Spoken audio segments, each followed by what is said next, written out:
Let's talk about French slang for a second. My name's Chris, I'm a French teacher. We communicate. In this video I'd like to talk about French slang. I'd like to take it apart, explain how it works, and try to establish if it's worth learning for you as a non-native speaker of French. Now, there are probably many videos on YouTube about French slang, so why watch this one, you may wonder. I think that the main difference is that the larger part of the videos, at least the ones I've seen, they come from a good place. They want to teach you what they know. They even want to entertain you in many cases, but they often don't have that necessary academic background, so they lack the ability to reflect on language in a way that's usually acquired in an academic setting after several years. So they'll tell you, for example, the 10 cool ways to say this or that in French, but they sort of lack the ability to process their own teaching. You know, they lack the distance that's necessary from the language and rather see it as a science. So we might say that this video is a Mythbuster video on French slang.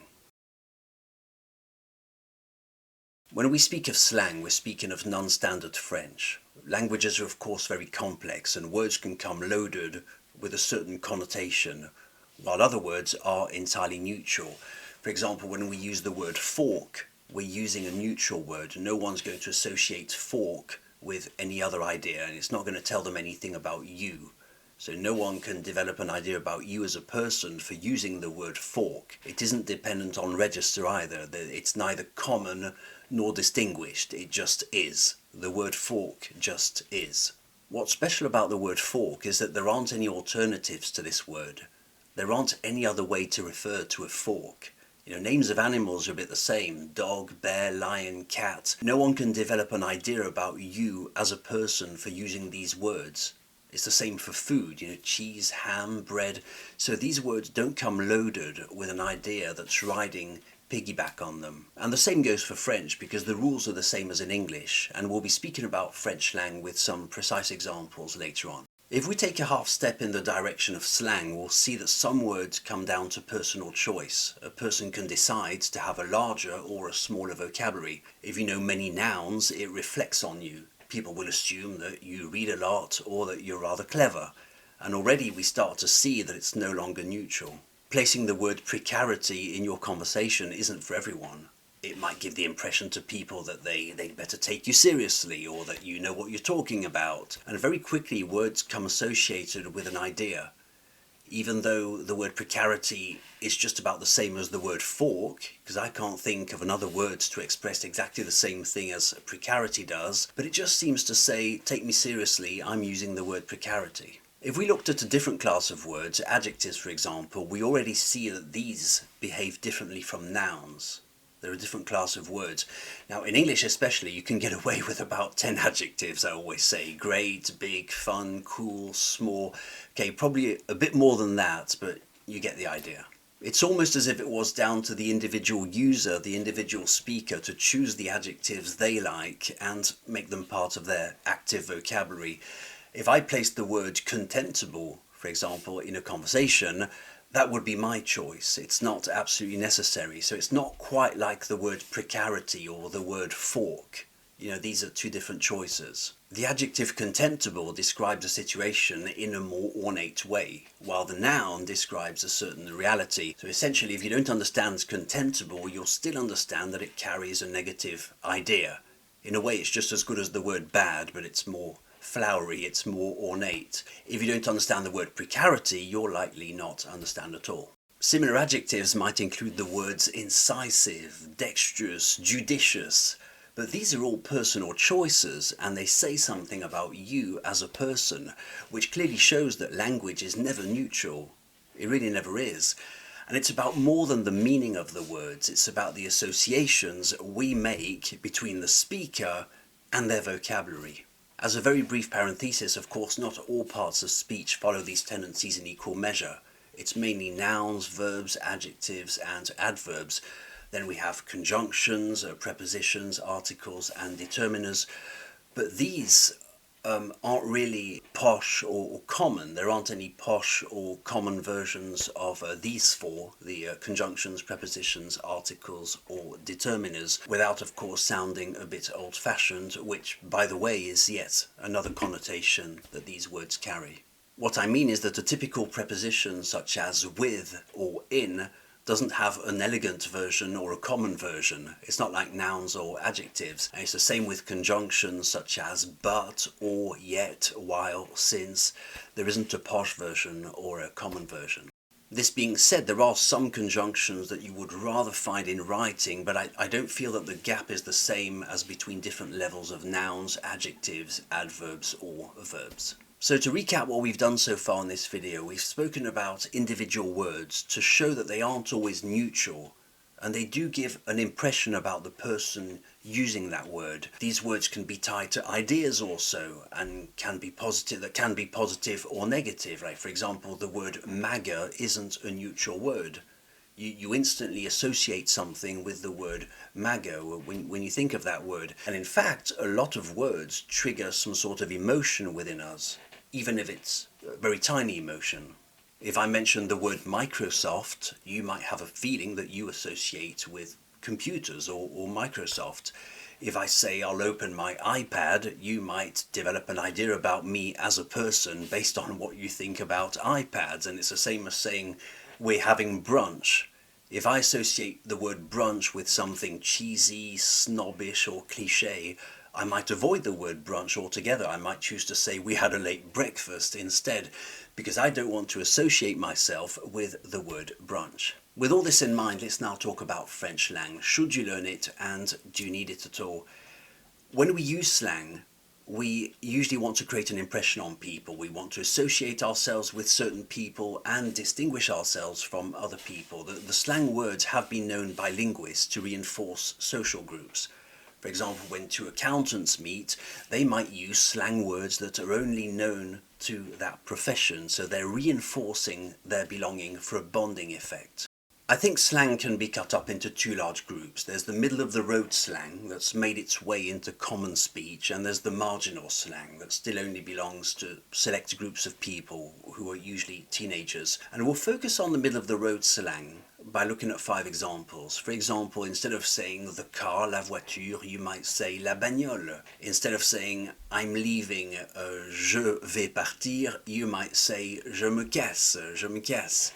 Instead of saying it's great, c'est bien, or c'est super, you might want to say c'est de la balle.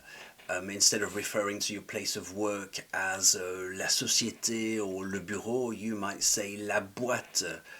And number 5, instead of saying slowly, go slowly, lentement, you might say mollo. These are 5 examples of middle-of-the-road slang in French that have made their way into common speech. They're not rude, they're just basic middle-of-the-road slang. Each of these 5 words have ideas that are riding piggyback on them and that native speakers of French will know. But the second you use them, it will say something about you as a person, and it may say something even different because you might be speaking as a foreigner with an accent, and so it's one rule for you and it's another rule for native speakers, as unfair as it sounds. These 5 examples might be used by French native speakers or might never be used at all. They might use them once a year, according to very, very specific circumstances. And they do this because they know instinctively that these words come loaded with a heavy connotation, and it takes a certain skill to use them according to social situations that we're in. As native speakers of French, they know which effect they're producing on their surroundings when they use these words of slang, but there might also be secondary effects that are even more subtle. As a native speaker of French myself, I might place once every 10 years c'est de la balle, even though it's not part of my usual register, as a humorous remark, but not at all as its intended purpose. So in English, for example, you might say to a friend, well, show me your new kicks then, instead of show me your new shoes, because you might want to make a joke by using a slang word that you're not taking seriously. You know, there's a second level to it. You can do this because you're a native speaker of English. If you ever say in French, je me casse, as a speaker of English, well, the effect might fall flat. People might just think you've picked up bad habits, you know, same as using bagnole, mollo, and all the others we spoke about today. So it's all about timing and knowing when to place it, and the odds are that you might not know where to place it. So to conclude this video, I think it's important to remember that a word of slang isn't just a synonym, a perfect synonym of another word that's more formal. It says something about you as a person when you use it, and it comes loaded with an idea that native speakers will interpret. And because you're a non-native of French and you answer unfortunately to different rules, your use of slang will be interpreted differently, and it will likely produce an effect that you didn't intend to. So really, I wouldn't bother with slang. Thank you very much for watching. My name is Chris from We Communicate. That was my little video on French slang, and as I sometimes like to do, I'm going to ad lib and go off script and add a few extra remarks about French slang. There's one thing I didn't mention in this video, is also the mathematical odds of actually needing a word of slang or hearing it within a year, within 5 years or 10 years. And of course it comes down, first of all it's mathematical, but it also depends who you hang out with and what your age group is. Obviously if you're a teenager you'll have more use for slang as if you're 50 years old or 60, or so it really depends who you hang out with, what you do, how you use French, and what your needs are. I think it's always very risky to use a word of slang in a foreign language simply because well, there are depth of interpretation. It's not a perfect synonym for a formal word. So for example, I mentioned shoes and kicks. Okay, you can't just switch them around and use the word kicks instead of shoes as you please. I might use the word kicks once every 5 years just because I'm trying to use it as a joke. I'm not using the word kicks as its intended purpose.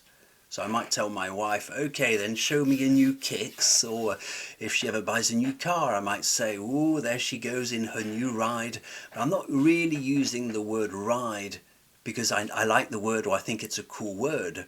I'm actually making fun of the word ride and I'm using it to build up a joke, you see.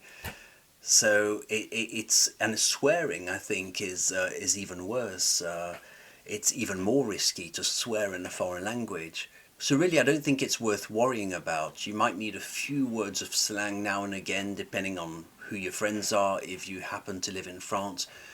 But using it yourself actively, I don't think it's really necessary. And besides, if you have friends who are French or speak to you in French, that they'll know that they'll choose between words, and that they'll just know that you might not understand the word of slang that they were about to use, and they might replace it with a proper word anyway.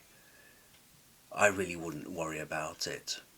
And this concludes my closing remarks on French slang. Thank you very much for watching. My name is Chris. See you soon. Bye.